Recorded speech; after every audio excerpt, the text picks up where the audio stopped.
दर्शकबिन नमस्ते। प्राइम संवादमा यहाँलाई स्वागत छ। म कृष्ण मल्ल। राष्ट्रिय राजनीति चमत्कारिक हिसाबमा उलटफेर भएको छ। सत्ता गठबन्धन भत्किएको छ र पुष्पकमल दाहाल प्रचण्ड प्रधानमन्त्री हुनुभएको छ। र यो सबै कसरी भयो त? हामी राष्ट्रिय तथा अन्तर्राष्ट्रिय यसका कारणहरू के छन्, भित्री बाहिरका पाटाहरूलाई आज खोतल्ने प्रयास गर्छौँ। र यो राजनीतिक जो घटनाक्रमहरू विकसित भए यसले पार्ने प्रभावहरूका सम्बन्धमा पनि हाम्रो दृष्टिकोण आज अवश्य रहन्छ। यसको निम्ति त्रिभुवन विश्वविद्यालयका राजनीति शास्त्रका प्राध्यापक डाक्टर पुष्प अधिकारी आज हाम्रो स्टुडियोमा हुनुहुन्छ। सर, स्वागत छ यहाँलाई। नमस्कार, धन्यवाद। अब अपेक्षित थियो अनपेक्षित थियो आफ्नो ठाउँमा छ, तर राष्ट्रिय राजनीति यसरी चमत्कारिक हिसाबमा परिवर्तन भयो कि संसदको सबैभन्दा ठुलो दल नेपाली काङ्ग्रेस सडकमा पुग्नुपर्ने अवस्था आयो र प्रतिपक्षमा बस्न तयार भएको नेकपा एमाले पोलिटिक्सको किङ मेकरका रूपमा देखिएको छ। यो घटना आफैमा कतिको स्वाभाविक हो र यसका भित्री र बाह्य कारणहरू सरले के देख्नु भएको छ? हेर्नुहोस्, सबैभन्दा पहिले म आन्तरिक कारण हेरौँ है। आन्तरिक कारणमा जति बेला हाम्रो चुनाव भयो, चुनाव हुँदाखेरि नै एउटा अलि अमिल्दो किसिमको गठबन्धन लिएर चुनाव भयो होइन। त्यो गठबन्धनले पनि बहुमत पुर्याउन सक्ने गरी लिएर आउन सकेन स्थानहरू। त्यो भएपछि राजनीतिमा यस्तो उतार चढाव हुनु त स्वाभाविक मान्नुपर्छ। र कस्तो भन्नुहुन्छ नि, जहाँ सिद्धान्त हुँदैन नि, राजनीति भनेको सिद्धान्तमा धेरै आधारित भयो भने मात्रै दिगो रूपले अघि बढ्न सक्छ। सिद्धान्तको राजनीति हाम्रो नेपालका राजनीतिक दलहरूले प्राय छोडिसकेका छन्। बाँकी जो सिद्धान्तमा अड्या छन् ती पर्दामा छैनन्। तर खालि व्यवहारिक मात्रै भएर त मुलुक चलाउने कुरा त्यसरी हुन सक्दैन। एउटा कुरा भनेपछि यसको कन्क्लुजन के हो भने अमिल्दो किसिमको सहयात्रीहरूबाट यात्रा तय हुन सक्दैन। एउटा कुरा। अब थोरै अन्तर्राष्ट्रिय उसमा जाउँ। अन्तर्राष्ट्रिय पनि कस्तो भन्नु, हामी धेरै ठुलो अन्तर्राष्ट्रिय विश्लेषण गरिरहनु पनि जरुरी छैन। हाम्रा मात्रै दुईटा छिमेकी छन्, भारत र चीन।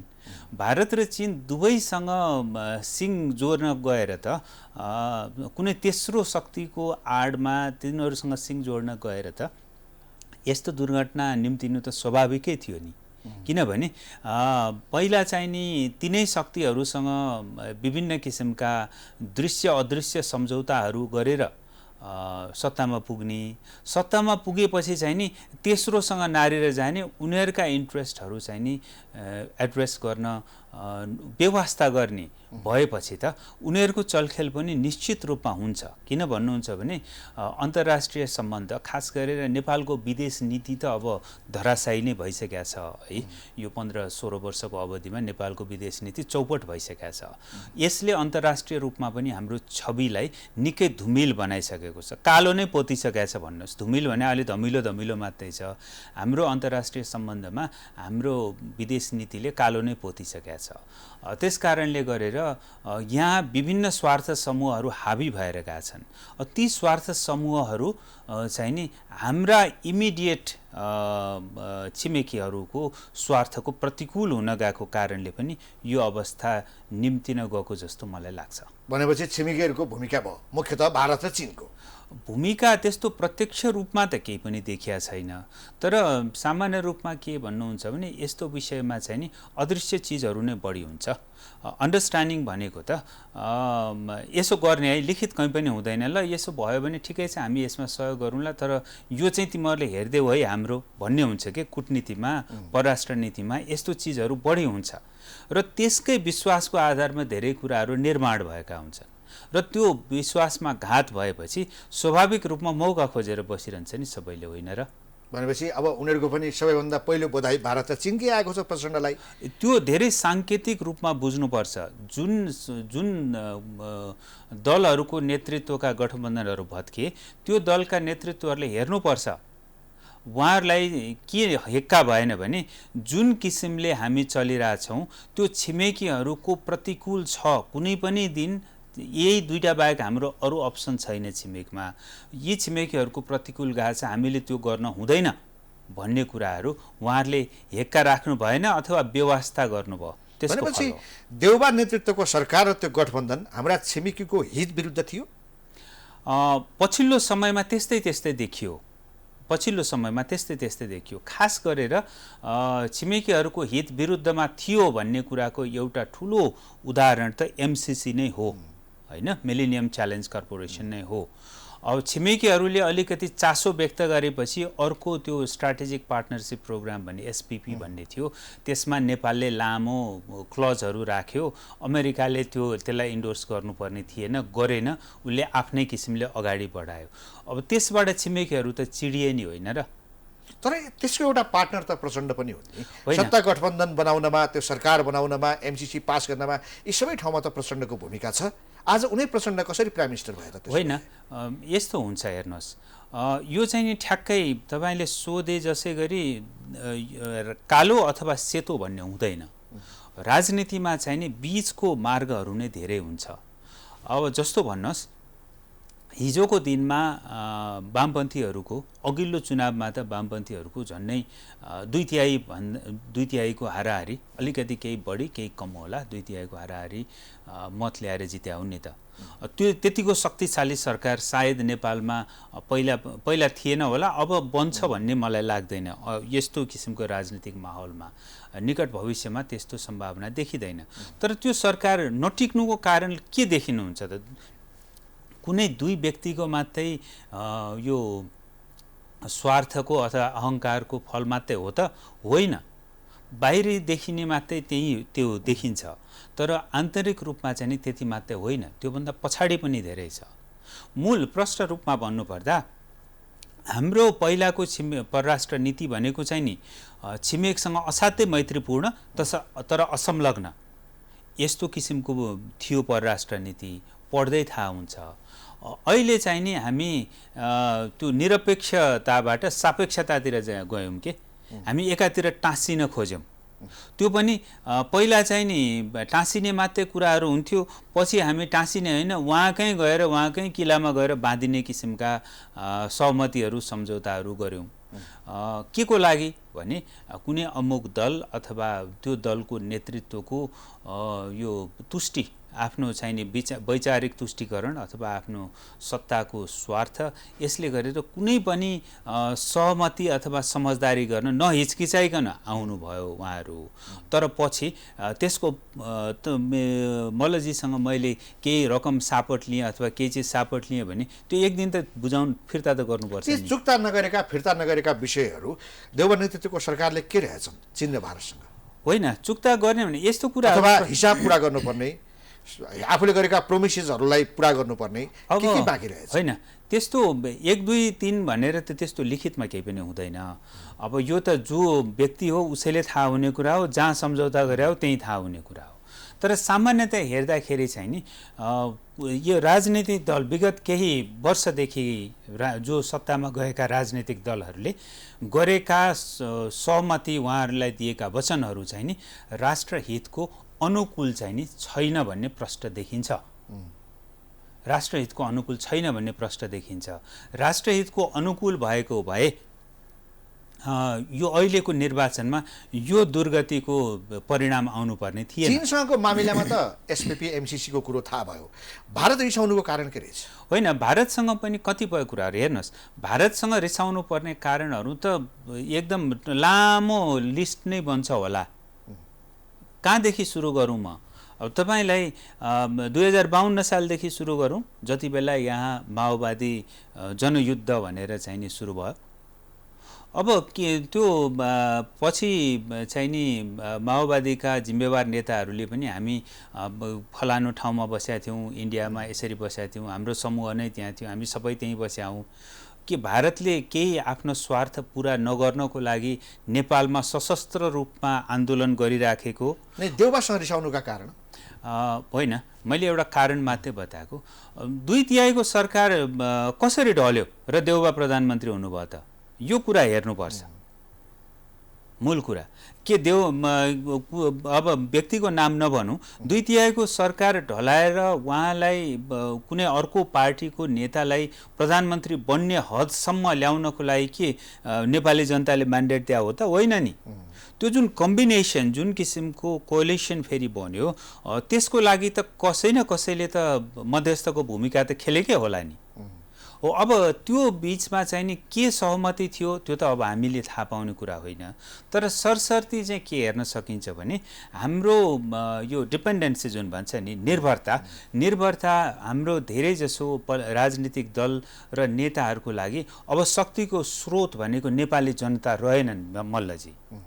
त्यो देखावटी रूपमा 5 वर्षमा एकचोटि जसोतसो गरेर लिएर आउने अनि त्यसपछि चाहिँ नि 5 वर्षसम्म तिनलाई त्यो चाहिँ नि रछान जस्तो गरी व्यवहार गर्ने जुन नेपाली राजनीतिक दल र नेताहरूको शैली हो, त्यसमा विदेशी कोही पनि, तपाईँले हामीले अहिले भारत चीन भन्छौँ, नजिकको छिमेकी भएको हुनाले धेरै कुरा गर्छौँ, तर त्योभन्दा परका शक्तिहरू पनि यहाँ चाहिँ नि धेरै सलबलाए। हेर्नुहोस्, त्यो अवस्थामा हेर्दाखेरि आज पश्चिमाहरू मुख्यतः अमेरिकनहरू हारेको र अहिले भारत र चीनको विजय भएको घटनाको रूपमा यसलाई हामीले चित्रित गर्न मिल्छ? एकैचोटि भन्न मिल्दैन। एउटा उनीहरूले अहिलेसम्म बधाई पनि दिएका छैनन् होइन, एउटा के भन्छ र शेरबहादुर देउवा र उनको अलायन्सलाई त पश्चिमाहरूकै एउटा शक्तिको रूपमा मान्छेहरूले व्याख्या गर्ने गरेका छन्। होइन, अङ्ग्रेजीमा एउटा कहावत छ, the battle is lost but the war is still on भन्छ है। त्यो भनेको एउटा सानोतिनो कुरामा उनीहरूलाई ठेस लागेको मात्रै भन्न सकिन्छ। उनीहरू आउँदाखेरि जोसुकै मुलुकले पनि अर्को मुलुकमा आफ्नो स्वार्थ परिपूर्ति गर्नको लागि आजको भोलि भनेर बसेको हुँदैन। उनीहरूको लामो चाहिँ नि वर्षौँ दशकौँ है, 50औं वर्षकोदेखिको उनीहरूको चाहिँ नि खेल चलिरहेको हुन्छ र ठ्याक्क त्यो चाहिँ नि रुख रोप्या जस्तै हो कि फल लाग्ने बेलामा चाहिँ नि किरा लाग्यो भने जस्तो मात्रै भयो। प्रयोग मात्रै हुने भयो। प्रयोग त निश्चित रूपमा एउटा कुरा त निश्चित के हो भने नेपालमा जुन राजनेता भन्ने चाहिँ देखिएन, हुन सक्ने सम्भावनाहरू धेरै पोटेन्सियल भएका नेताहरू थुप्रै थिए, तर उनीहरूले मुलुक नै मेरो सर्वोपरि हो भनेर चाहिँ नि काम गरेको चाहिँ देखिएन। जो अब अहिले हाम्रो सिनारीमा मेन पोलिटिकल लिडरहरू जो हुनुहुन्छ, जस्तो अहिले प्रचण्ड, अब उहाँ चाहिँ अब भारत र चीनले बधाई दिएपछि उहाँ त्यतातिर चाहिँ ढल्केको हो कि भन्ने देखिन्छ। तर उहाँको इतिहास हेर्ने हो भने त भारत र चीनतर्फ मात्र होइन, उहाँ त अमेरिका र युरोपियनहरूसँग पनि नजिक देखिनुहुन्छ। त्यसकारण उहाँ को हो त? प्रचण्ड क्यारेक्टर के हो? होइन, अब यसमा उहाँको व्यक्तिगत यो प्रकृतितिर विश्लेषण गर्नुभन्दा पनि यसलाई कूटनीतिक रूपमा हेर्नुपर्छ। भारत र चीनले हिजो उहाँ प्रधानमन्त्री नियुक्त हुनासाथ शपथ ग्रहणभन्दा अगाडि नै, शपथ ग्रहण त अब आज हुने भयो, नियुक्त हुनासाथै दिएको कारण के भने यो कूटनीतिक रूपमा यसको सन्देश के हो भने अघिल्लो सरकारसँग हामी खुसी थिएनौँ, त्यसकारण तिमी आयो राम्रो भयो, राम्रोसँग मिलेर काम गरौँ भन्ने एउटा सन्देश हो। अब यसको यो सन्देशलाई अब कसरी केलाएर हेर्नुहुन्छ उहाँहरूले यो सन्देशलाई, किनभने उहाँ हुँदामा खुसी भएको भन्ने अर्थमा लिनु हुँदैन। अहिले नै धेरै हतार हुन्छ। अबको दिनमा यो जुन सरकार बन्छ, यो पुष्पकमल दाहालज्यूको नेतृत्वमा जुन सरकार बन्छ, त्यो सरकारको गुण र दोष कस्तो हुन आउँछ, उसको पर्फर्मेन्स भन्छ नि, उहाँको त्यो राज्य सञ्चालनको शैली कस्तो भएर आउँछ, उहाँहरूका प्राथमिकताहरू के हुन्छन्, र उहाँले पनि यदि कतै सहमति गर्नुभएको छ केही कुरामा भने त्यसको डेलिभरी कस्तो हुन्छ, यस अन्तर्गत चाहिँ नि धेरै कुराहरू भर पर्छन्। हेर्नुहोस्, अब नेपाल हेर्ने नीतिमा मुख्यतः अमेरिकाले नेपाललाई भारतको आँखाले हेर्छ भन्ने थियो र अहिले होइन है, अहिले होइन। अहिले के चेन्ज भएको छ? होइन, अहिले अमेरिका प्रत्यक्ष रूपमै आइसक्यो नेपालमा र त्यसको उसले भारतको सहारा लिएर अथवा भारतको आँखाबाट हेर्दैन। हेर्नुहोस् मल्लजी, कुरा के हुन्छ भन्नुहुन्छ भने कुनै पनि शक्ति राष्ट्रको लागि यो आधारभूत सिद्धान्त हो। कुनै पनि शक्ति राष्ट्रको लागि ठुलो भौगोलिक रूपमा विशाल र जनसङ्ख्यामा पनि विशाल राष्ट्रहरू भनेको उनीहरूको लागि जहिले पनि, शक्तिशाली राष्ट्रहरूको लागि जहिले पनि चुनौती हुन्। अमेरिकाको लागि सबैभन्दा ठुलो चुनौती भनेको 3टा मुलुक छ अहिले। एउटा रुस शक्तिशाली छ, भूमिमा पनि ठुलो छ, जनसङ्ख्या पनि बलियो छ। दोस्रो चीन शक्तिशाली छ, आर्थिक रूपमा, सामरिक रूपमा, रणनीतिक रूपमा शक्तिशाली छ, ठुलो जनसङ्ख्या छ, ठुलो बजार छ। तेस्रो भारत यसै गरी आएछ, हायरार्की नै यही हो। उत्तर कोरियालाई राखेको छैन? छैन। उत्तर कोरिया त हामीले के भने उत्तर कोरियालाई साँच्चै भन्यो भने उत्तर कोरियालाई त्यस्तो हामीले नेपालीले चाहिँ कम्तीमा नेपालीले अमेरिकाको आँखाबाट हेर्नु जरुरी छैन। अहिलेसम्म त हामी किन उत्तर कोरियालाई चाहिँ नि राक्षसै हो कि भन्छौँ भनेदेखि हामीलाई अहिलेसम्म सानोदेखि पढाइ आएको नै हामीले जुन शिक्षा ग्रहण गर्यौँ त्यो त सबैले त्यो माइन्डसेट त्यसरी बनाउँदै गएको हो नि। नत्र उत्तर कोरिया भनेको त खराब मुलुक होइन, उसले आफ्नो जनसङ्ख्याको लागि राम्रै गरिरहेछ, ऊ शक्तिशाली पनि हुँदै गएछ। नत्र भने उत्तर कोरियासँग अमेरिका किन तर्सिरहनु पर्यो र? होइन, तर्सिरहनु परेन नि। किन तर्सिनु पर्यो भने दक्षिण कोरियामा जुन अमेरिकाको स्वार्थ छ त्यो ह्याम्पर भयो भने त त्यहाँको जियो पोलिटिक्स चेन्ज हुन्छ है, त्यहाँको पोलिटिक्स चेन्ज हुन्छ र अमेरिकी स्वार्थ अथवा पश्चिमी स्वार्थहरू त्यहाँ हाबी हुन पाउँदैन भनेर उत्तर कोरियालाई चाहिँ एउटा राक्षसको रूपमा चित्रित गर्ने मात्रै हो। हामीले एसियाईहरूले त्यो गर्नु जरुरी छैन। हामीले त हाम्रा मूल्य मान्यता संस्कार र संस्कृतिहरूसँग नजिक भएका छिमेकीहरू अथवा आफ्ना लार्जर एसियालाई हेर्ने हो भनेदेखि हामीले कुनै पनि मुलुक एसियाका कुनै पनि मुलुकलाई राक्षसीकरण गर्नु कुनै तुकै छैन। नेपाल मामिलामा अहिले भारत र चीन एक ठाउँमा, अमेरिका अर्कै ठाउँमा हो।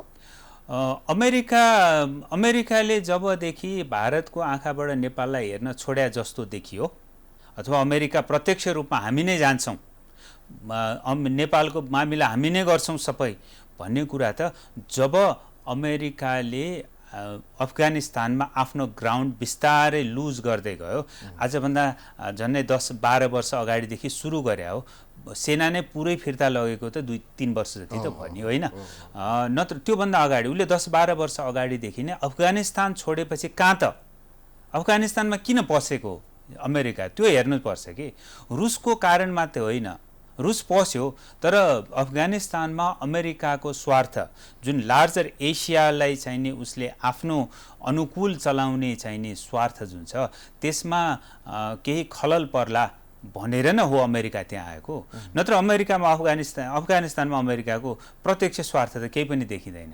तर अफगानिस्तानमा रहेर सम्पूर्ण रूपमा चाहिँ नि मध्यपूर्व र यो एसियाई मुलुकहरूमा त अस्थिरता त अमेरिकाले उत्पन्न गरे हो नि।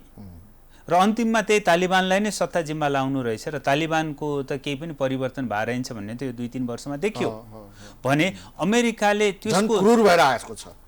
त्यो त्यत्रो वर्ष तालिबानलाई त्यो सारा हतियार सारा सत्ता सुम्पेर जाँदाखेरि यतिखेर चाहिँ नि अफगान नागरिकहरूको प्रजातान्त्रिक अधिकारको लागि अमेरिकाले केही कम्पेन्सेसन तिर्नु पर्दैन र विश्वको मानवाधिकार र प्रजातन्त्रको ठेक्का लिने अमेरिका त्यही अफगानिस्तानमा 20औं वर्ष राज गरेर फर्क्यो, आज त्यहाँको अवस्था हेर्दाखेरि चुक्क बोल्दैन हो। अब उसले त्यहाँ के भन्नुहुन्छ भने यो स्ट्राटेजिक अफेयर्समा के भन्छ भने उसले स्ट्राटेजिक भ्यान्टेज पोइन्ट चाहिँ नि लुज गर्यो अफगानिस्तानमा, जुन अब नेपालमा ऊ कायम गर्न चाहन्छ। प्रष्ट रूपमा त्यही हो। अफगानिस्तानमा हिजो जे गर्दै थियो अमेरिका नेपालमा त्यही गर्न चाहन्छ। हुने त्यही नै हो।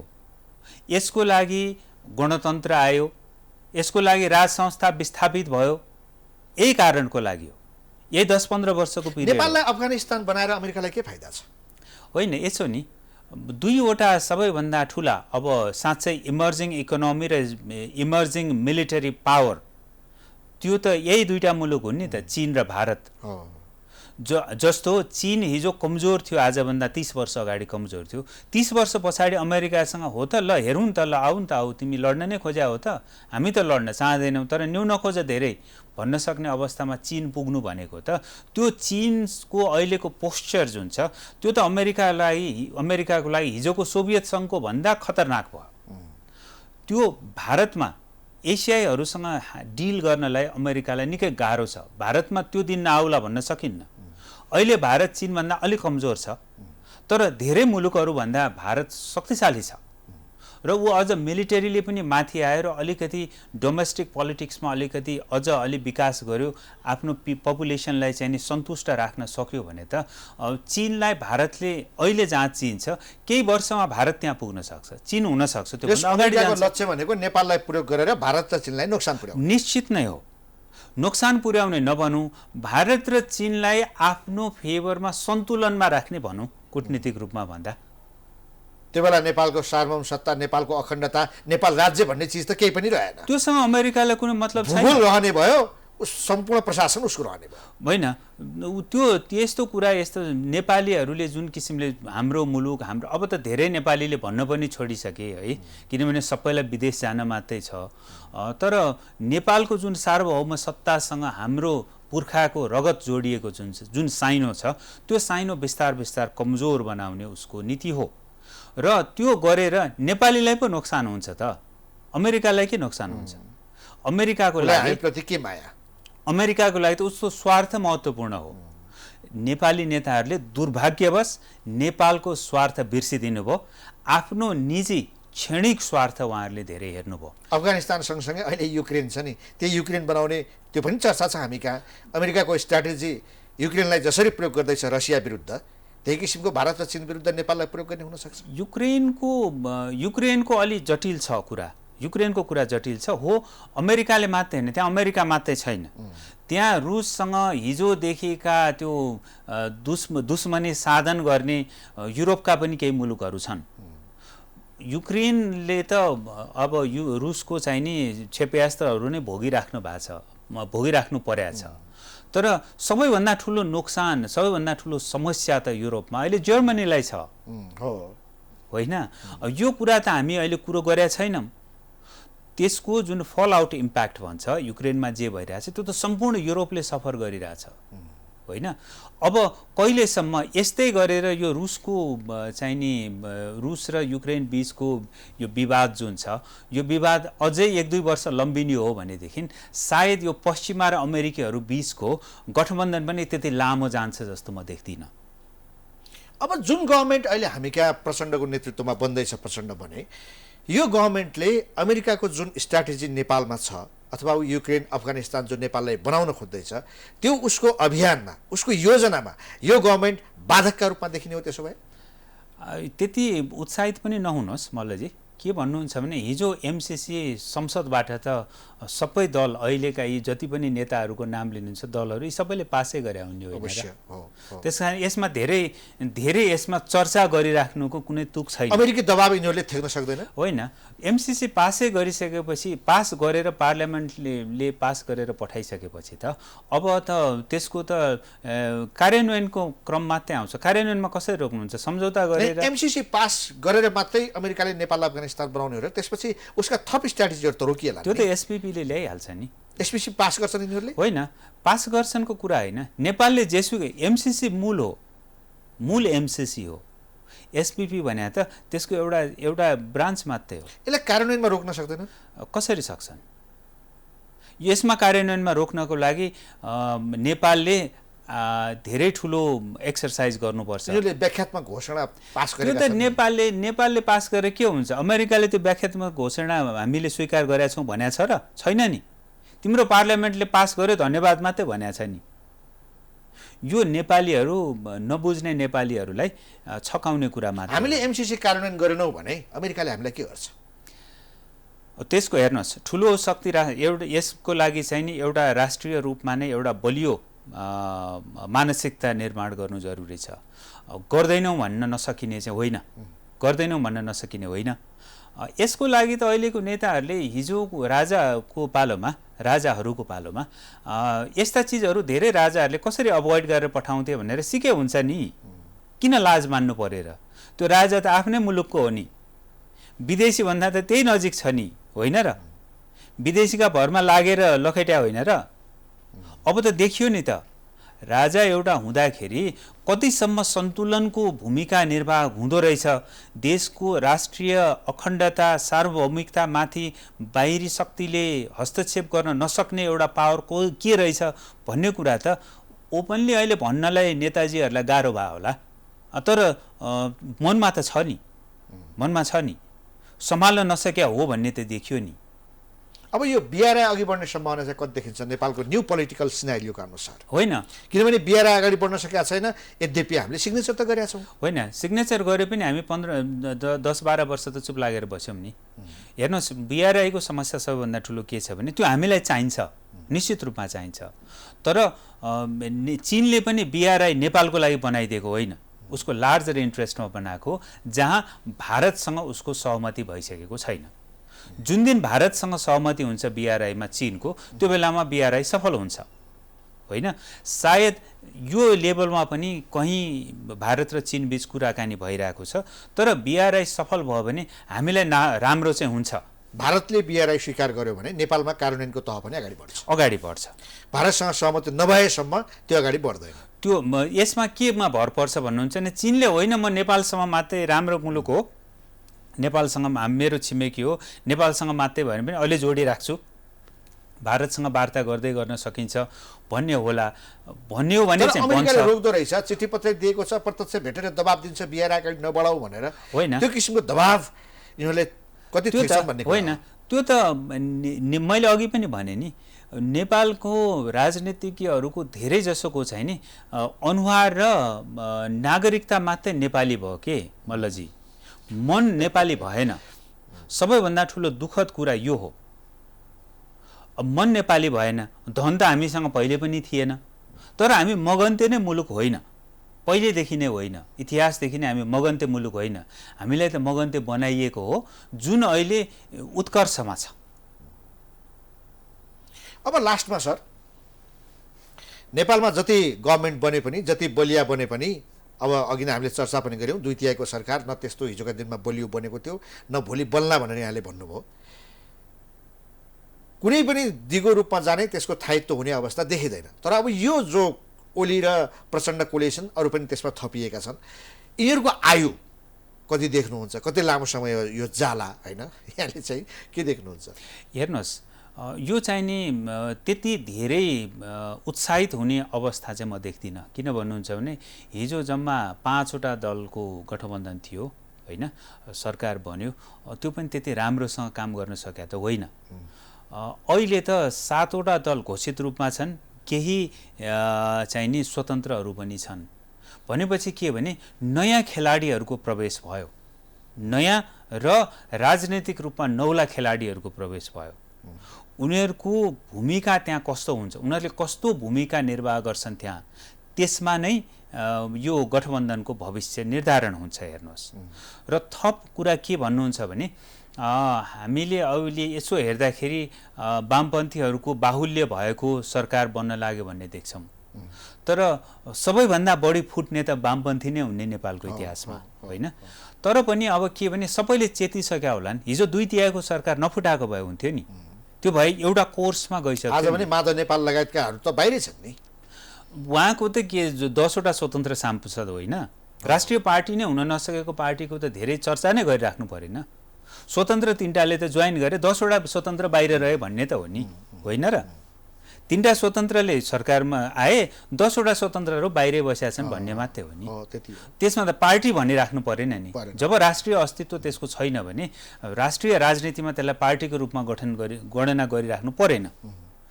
अब कुरा के आउँछ भन्नुहुन्छ भने, अझै पनि नेपालको राष्ट्रिय हितलाई मूल बिन्दुमा राखेर काम गर्न सक्ने हो भने, सरकार बन्ने र खस्ने गिर्ने कुराहरूसँग मात्रै त्यति ठुलो महत्त्व राख्नु हुँदैन।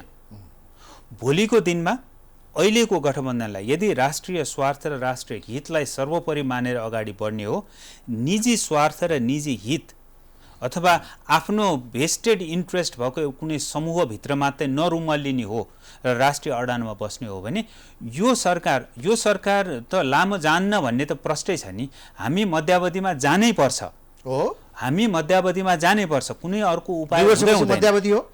2 वर्ष होला, 1 वर्ष होला, 3 वर्ष होला, तर 5 वर्ष कम्प्लिट हुँदैन भन्ने यो अहिले आएको इलेक्सन रिजल्टले प्रष्ट रूपमा देखाएको छ। यसको लागि म चाहिँ के भन्छु भने, कुनै पनि राजनीतिक दलले अर्को चुनावमा राम्रो परिणाम ल्याउने हो भने अहिले नै राष्ट्रिय हित, राष्ट्रिय स्वार्थ र राष्ट्रिय अखण्डतामा आफ्नो अडान स्पष्ट गर्नुपर्छ र कसैलाई पनि कमजोर छन्, बलिया छन् होइन, कुनै पनि शक्तिलाई निषेध गरेर अगाडि बढ्न हुँदैन। भनेपछि अहिले नेपाली काङ्ग्रेसले खासै निराश हुनु पर्दैन, कुनै पनि जाँदैछ र उसको दीर्घकालीन हितमा छ यो घटना। नेपाली काङ्ग्रेसलाई त म एउटै मात्रै सुझाव दिन्छु, एकपटक आन्तरिक रूपमा आफ्नो आत्मसमीक्षा राम्रोसँग गर्ने हो भने नेपाली काङ्ग्रेसका नेताजीले चाहिँ नि प्रष्ट रूपमा मैले कहाँ गल्ती गरेँ भन्ने उहाँले ठ्याक्कै पत्ता लगाउनुहुन्छ। त्यसकारणले कुनै पनि दलले धेरै हतोत्साही हुने अथवा धेरै उत्साही हुनुपर्ने अवस्था चाहिँ यो होइन। भोलिको दिनको लागि अझै पनि समय छ। नेपाल भनेको हाम्रो हो, मनदेखि नै हाम्रो बनाउनु पर्यो नेपाललाई। र नेपालका जनता, नेपालका जुन नागरिकहरू छन् ती हाम्रा हुन्, हामीले प्रोटेक्सन दिनुपर्छ भन्ने कुरा विचार गरेर यहाँ विकासको एउटा नयाँ खाका कोरेर विदेशमा लखेटेर पठाएका ती नेपालीहरू, नेपालमा बस्न नदिने परिस्थिति सृजना गरेर लखेटेर पठाएका नेपालीहरूलाई नेपालमा फर्काएर तिनलाई देश विकासमा अगाडि बढ्ने किसिमको खाका ल्याउन सक्ने हो भने भोलिको दिनमा यो राजनीतिक दलहरूको राम्रो भूमिका देखिएला। होइन भने अर्को चुनावसम्ममा यसै भन्न सकिन्न, अहिले पनि झन्नै 30-32% त मेन स्ट्रिम राजनीतिक दलभन्दा बाहिर गएको छ नि त भोट त। भोलि 66% भयो भने त राजनीतिक दलको भूमिका के होला?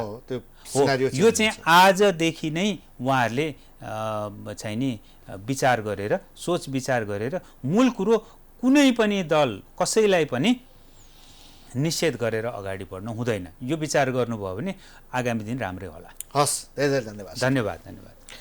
दर्शकवृन्द, प्राइम संवादमा हामीसँग त्रिभुवन विश्वविद्यालयका राजनीति शास्त्रका प्राध्यापक डाक्टर पुष्प अधिकारी हुनुहुन्थ्यो। उहाँसँगको कुराकानी सकिन्छ। हामी सबैलाई बिदा दिनुहोस्।